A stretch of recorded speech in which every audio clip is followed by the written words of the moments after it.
आई नहीं सुनी जी जी।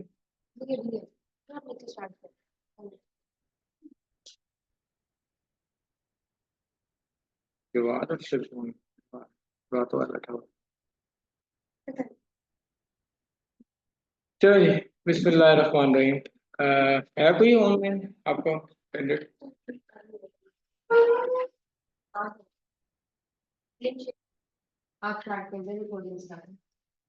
यहाँ भी आ रहा है वो, अगर आप इसको रब कर सकें तो। अच्छा मैं कर जी, अस्सलाम वालेकुम।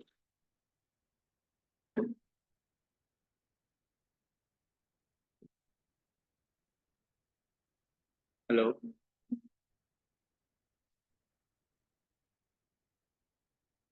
हेलो रिजवान, रिजवान हो गया? जी अस्सलाम वालेकुम सर। बात आ रही मेरी? जी बिल्कुल आ रही है सर, बिल्कुल आ रही है। चलो ठीक है, स्टार्ट करते हैं। Okay sir. मैंने स्पेंड टाइम नहीं देना आपको। चलें जी, विदाउट वेस्टिंग टाइम शुरू करते हैं। स्किन आज कोशिश करेंगे इसको, आप थोड़ा सा अब रूटीन में भी आ गए हैं तो आपके लिए चीज़ों को समझना आसान है। तो स्किन से स्टार्ट करते हैं। और स्किन में हम जी आते हैं, जल्दी जल्दी ज्वाइन कर रहे बेटा, बैठे कहाँ है, ध्यान से अगर क्रॉस करेंगे तो ध्यान से क्रॉस, इधर से आ जाए, बस ध्यान से क्रॉस करना, काउंट है तो बना रही है। चलो,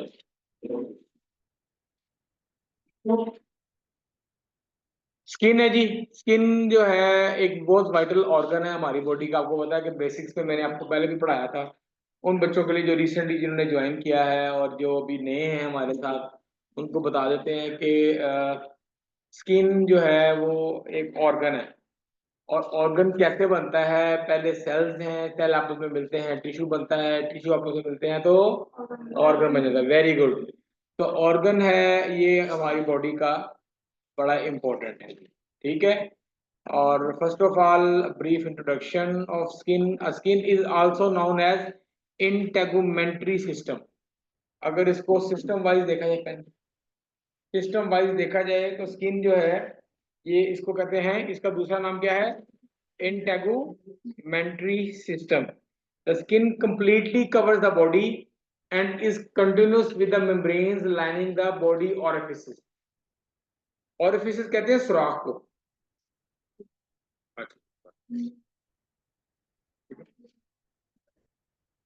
ऑरिफिस कहते हैं सुराख को, ओपनिंग को। तो जो स्किन है ये हमारी बॉडी को कंप्लीटली क्या करती है?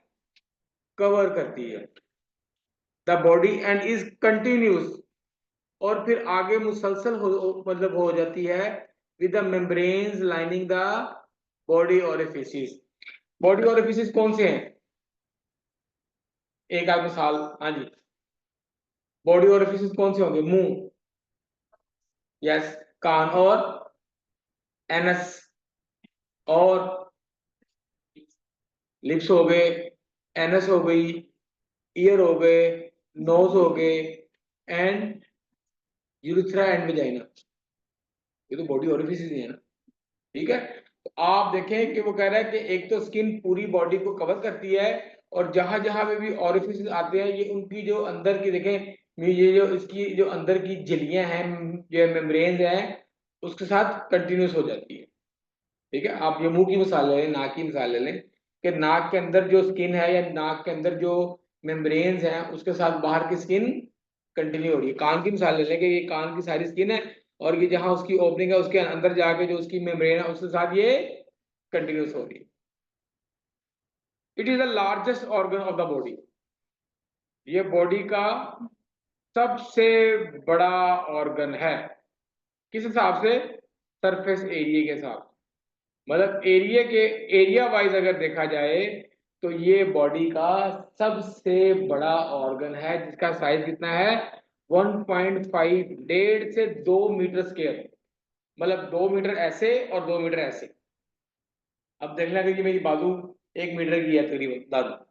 तो ये एक दूसरी बात, बाजू को भी साफ बना लें, इतनी जो मतलब कोई चौड़ा कपड़ा हो और इतना ही वो लंबा हो, तो वो स्किन का हुजम बनता है, स्किन का क्या बनता है, स्किन का हुजम बनता है, स्किन का साइज बनता है। That's why I am calling this the largest organ of the body, जिसका surface area about 1.5 to 2 metre square in adults है।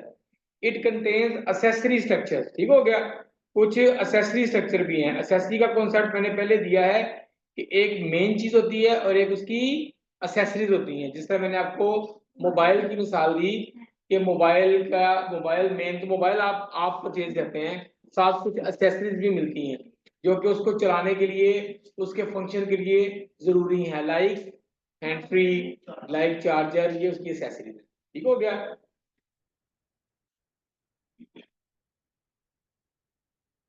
जी बेटा, सिम भी वन एसेसरी है ना, उसके बगैर चलेगा तो। भी सोनिया नहीं है जो है, उसमें एक ग्रुप में ज्वाइन किया, ये ठीक है। ये मैंने एक तस्वीर ढूंढने की कोशिश की और साथ साथ ही सामने कुछ फैक्ट्स भी हैं, ठीक है। ये एक ढांचा सा है और उसके ऊपर सारी स्किन आपको नजर आ रही है। That is called as largest organ, क्योंकि सारी स्किन जो है वो बॉडी को कवर करती है और फिर कंटिन्यूस हो जाती है स्किन के साथ, ऑरिफिसेस के साथ। और दूसरा, अपेंडिजेस को हम आगे पढ़ेंगे, ठीक होगी। Structure, there are 2 main layers, ठीक है जी। अगर तहों के हिसाब से देखा जाए तो स्किन जो होती है उसकी कितनी तहें हैं, 2, शाबाश। एक होती है डर्मिस और एक होती है एपिडर्मिस। देखिए डर्मिस, और ये नाम से जाहिर है कि एपी का मतलब होता है अबव। मेडिकल में, मेडिकल टर्मिनोलॉजी में जहां भी एपी का लफ्ज आएगा उसका मतलब हम लेंगे, ठीक है। एक होता है ग्लोटिस, पढ़ा था हमने, कहाँ पढ़ा था, एनिमल, आप मैं बताओ ग्लोटिस कहाँ होता है।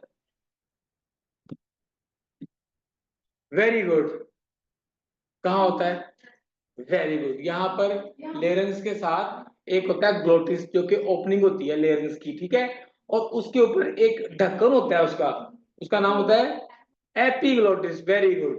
तो एपी का मतलब क्या हुआ, ऊपर, जो ग्लोटिस के ऊपर पड़ा है, वही कॉन्सेप्ट यहाँ पे इस्तेमाल होगा।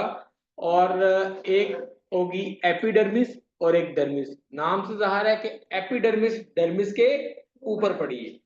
Very good. थोड़ा सा तेज चलूंगा आज क्योंकि इसको ना आज हमने वाइंड अप करना है, हम थोड़ा सा पीछे हैं।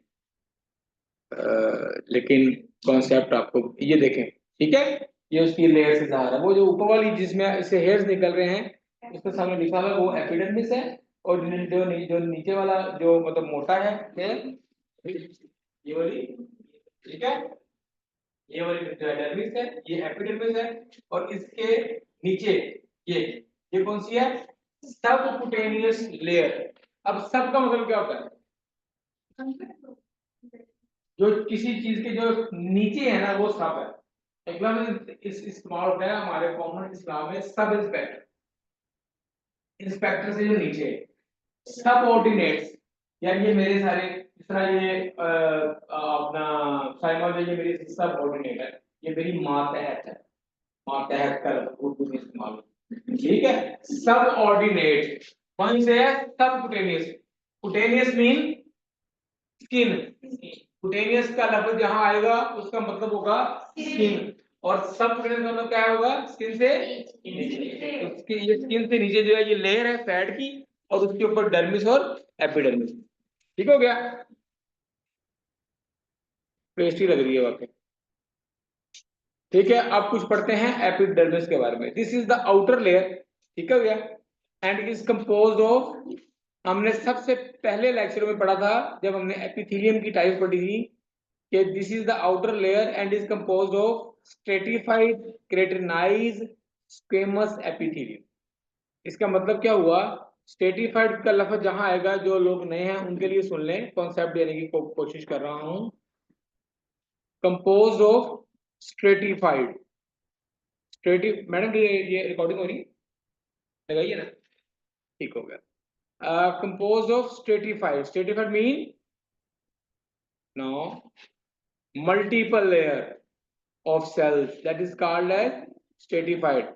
और जो सिंगल लेयर होती है उसको क्या हमने नाम दिया था, उसके नाम का क्या आता है, सिंपल, सिंपल कोलमनर, सिंपल कोबाइडल, ठीक हो गया, सिंपल स्क्वेमस, और ये सब सिंगल लेयर है। और जो मल्टीपल लेयर है, इस तरह जो मैं ऊपर ड्रॉ ड्रॉ कर रहा हूँ नजर, हाँ ठीक है, जो ड्रॉ कर रहा हूँ, जो मल्टीपल लेयर है that is called as stratified.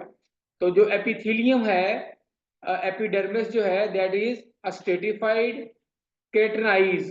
केराटिनाइज का मतलब ये होता है कि जो इसके सबसे ऊपर वाले सेल होते हैं उनमें से एक मटेरियल निकलता है, प्रोटीन निकलती है, दैट इज क्या कॉल्ड एज केराटिन, ठीक हो गया। स्क्वेमस एपिथेलियम, स्क्वेमस का मतलब होता है फ्लैट। मैं बताया था ना कि एपिथेलियम सेल कितने किस्म के होते हैं, तीन चार चार किस्म के हैं, मेनली तीन है। एक था इस तरह का फ्लैट जिसको कहते थे स्केमस, एक होता है कुबाइडल जो इस तरह स्केयर फॉर्म में होते हैं, और एक होते हैं कोलमनर जो इस तरह लंबे होते हैं। तो the epithelium of epidermis is composed of stratified keratinise, ये एमसीक्यू आ सकता है, ठीक है। स्ट्रेटिफाइड केराटिनाइज स्क्वेमस एपिथेलियम, ये पूरा जवाब है। इट वेरीज इन थिकनेस, आप देखिए स्किन की थिकनेस हर जगह अलग है। या आपके जो पाम्स एंड सोल है उनकी स्किन मोटी है सबसे अच्छी, क्यों, क्योंकि आपने सबसे ज्यादा प्रेशर वाले काम यहाँ करने होते हैं, सबसे तगड़ी स्किन यहाँ पे चाहिए। और ये आप अपनी आईलिड की स्किन देखें, ये भी तो स्किन ही है ना, ये भी, ये वाली अपनी आईलिड की स्किन देखें और अपनी पाम्स की स्किन देखें, दोनों में जमीन आसमान का फर्क है। लेकिन कहने को दोनों क्या है, स्किन हैं, और दोनों का बेसिक स्ट्रक्चर एक जैसे ही।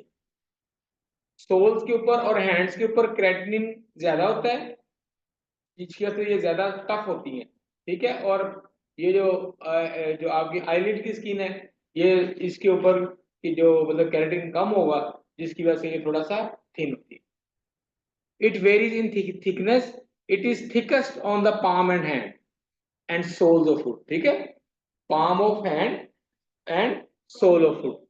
There is no blood vessels और nerve ending in the epidermis, कहता है एपिडर्मिस के अंदर कोई खून की नाली नहीं होती और ना ही कोई जो नर्व एंडिंग होती है, मतलब इसकी जो है ना हसासियत भी नहीं है, लेकिन आप फील करें आपको फील होता है। अब वो क्यों होता है वो मैं आगे बयान करूंगा, बस आप याद ये रखें कि जो स्किन का एपिडर्मिस का पार्ट है उसमें कोई खून की नाली नहीं है और कोई नर्व एंडिंग नहीं है।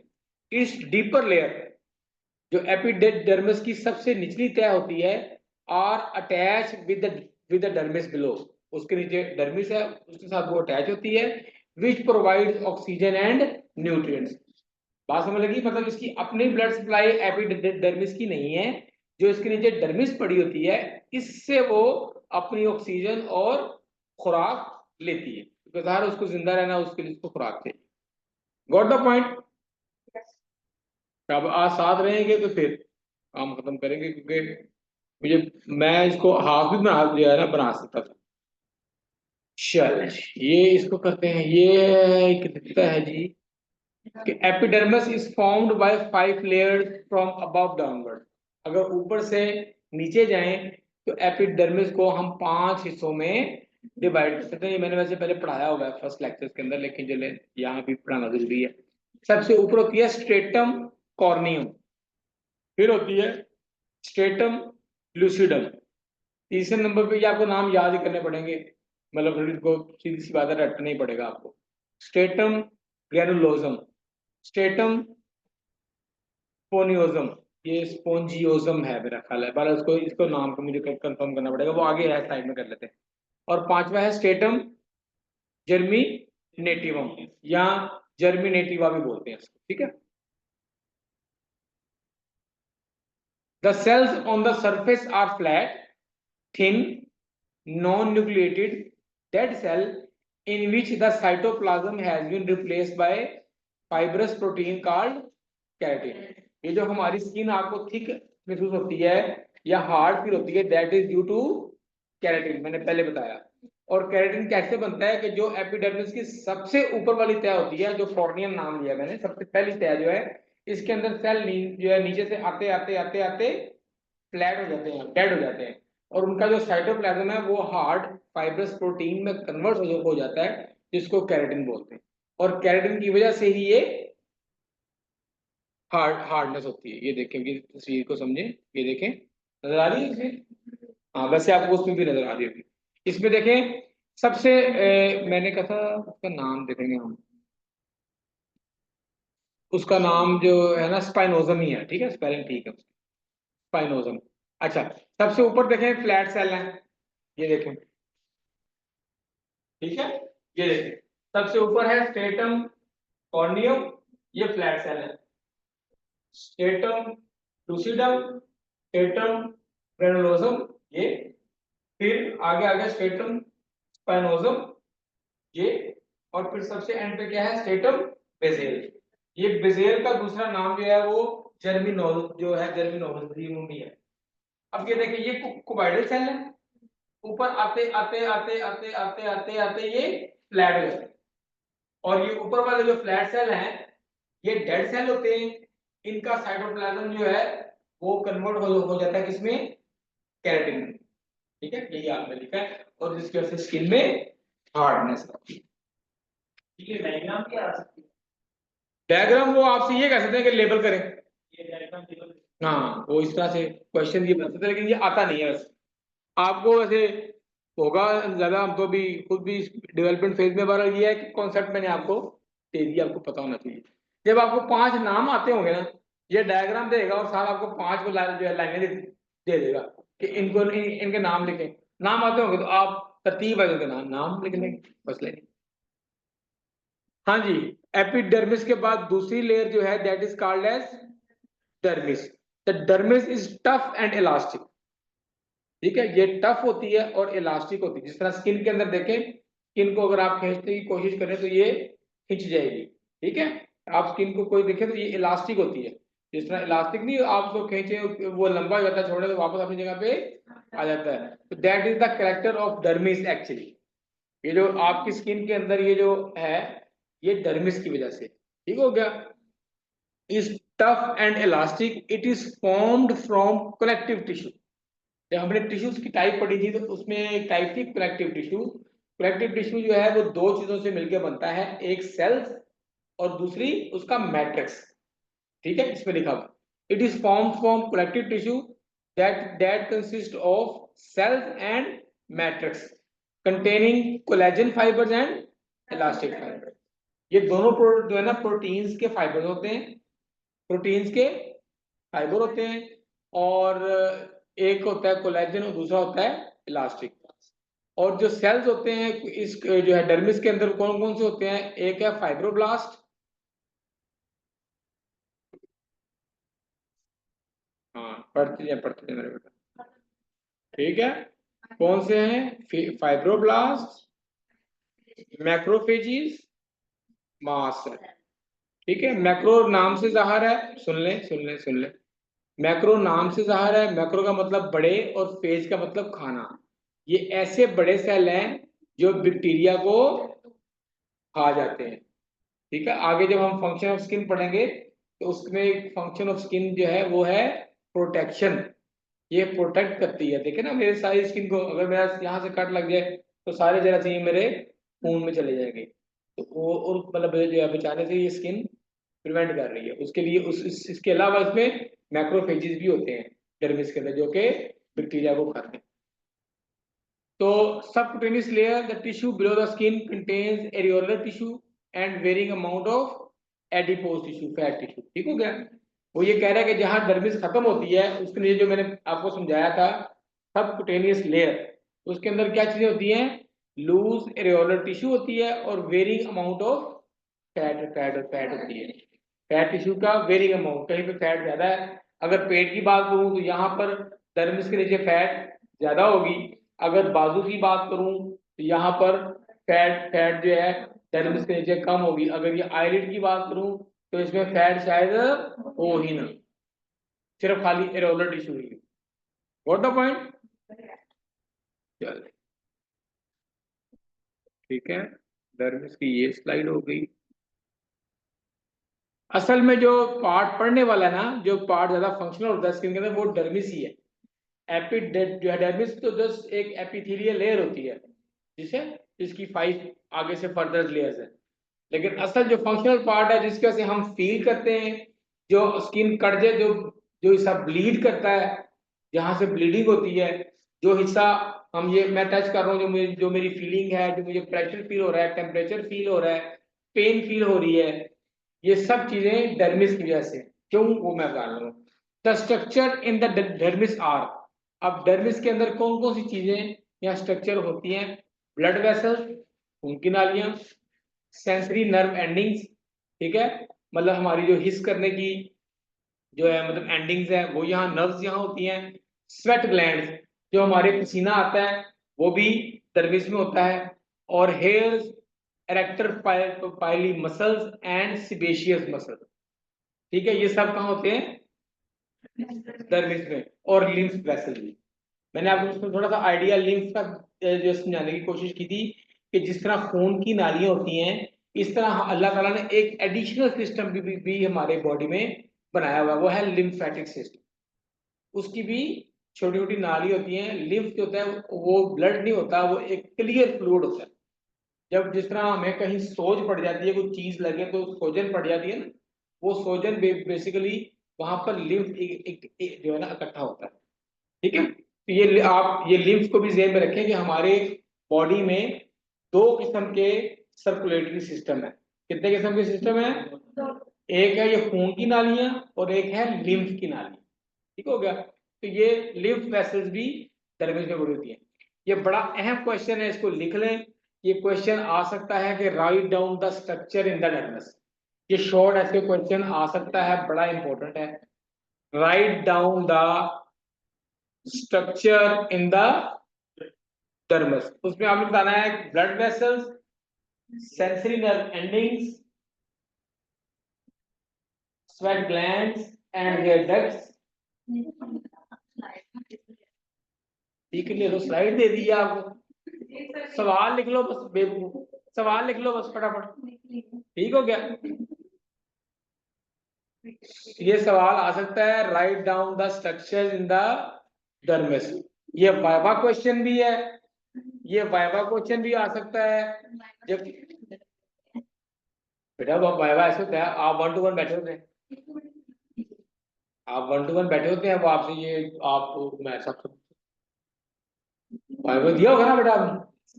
हाँ, आपके दोनों पार्ट क्लियर है ना?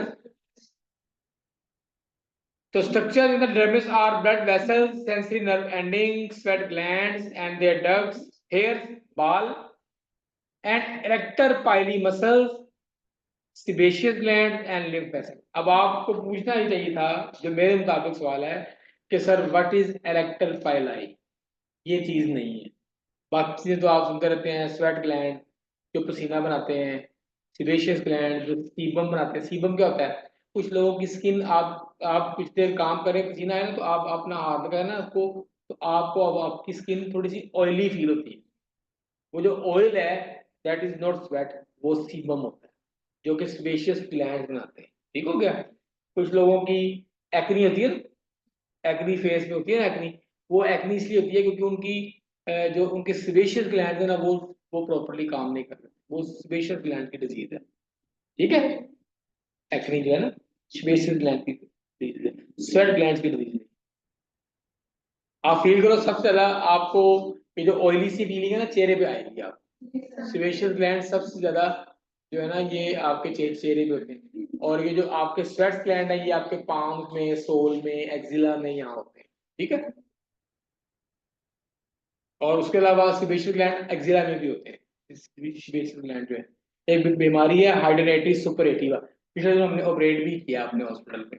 ठीक है, बगल के अंदर से एक बच्ची की गिल्टी निकाली, वो गिल्टी यही थी, वो सिबेशियल ग्लैंड की ही डिजीज थी।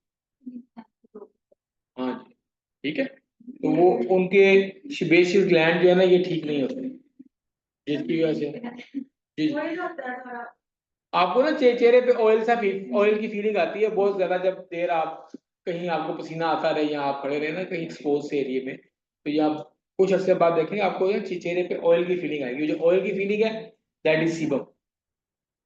वालेकुम सलाम। अब आपको पूछना ये चाहिए सर व्हाट इज इरेक्टर पाइलाई। तो इरेक्टर पाइलाई मेरा बेटा समझ लें कि ये खास किस्म के मसल्स होते हैं जो कि डर्मिस के अंदर होते हैं। छोटे छोटे मसल हैं जो कि बालों को इरेक्ट करते हैं। जब आप कोई भी इमोशनल बात सुनते हैं, कोई भी खुशी की बात सुनते हैं, कोई भी गमी की बात सुनते हैं, तो सम टाइम यू फील कि आपके रोंगटे खड़े हो जाते हैं। तो वो रोंगटे खड़े जो होते हैं वो ये मसल्स करते हैं इरेक्टर पाइलाई।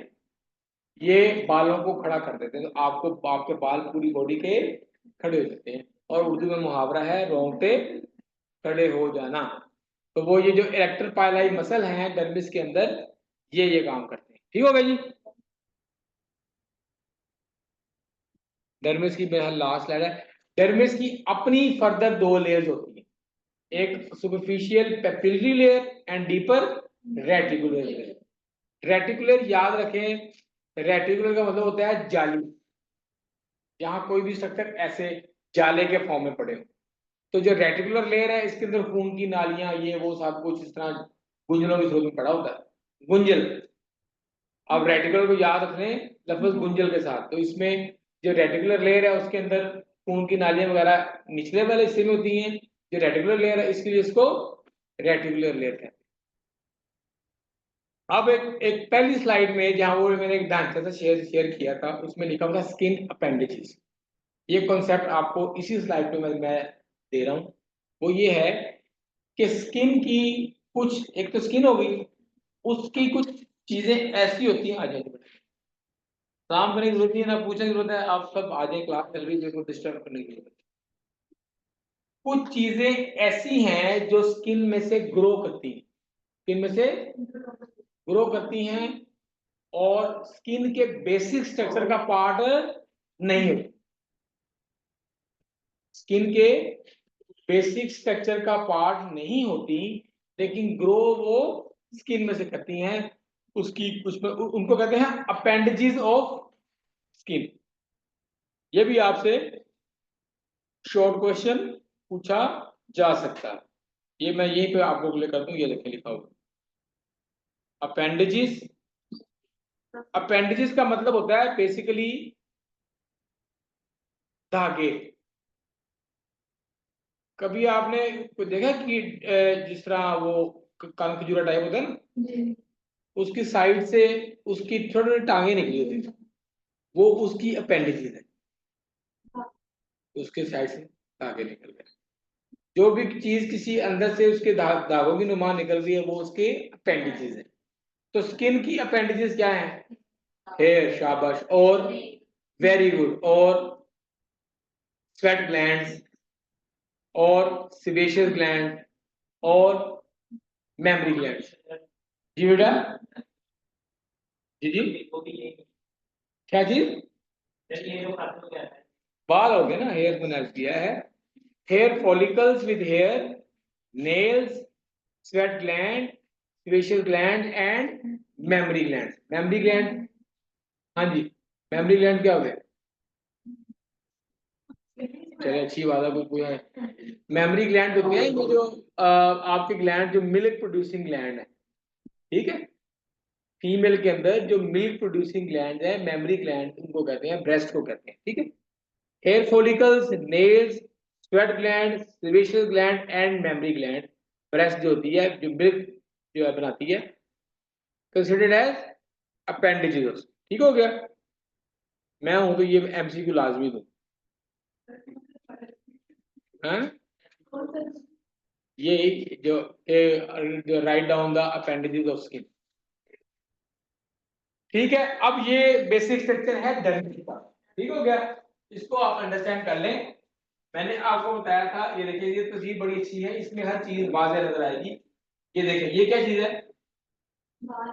बाल। ये क्या है?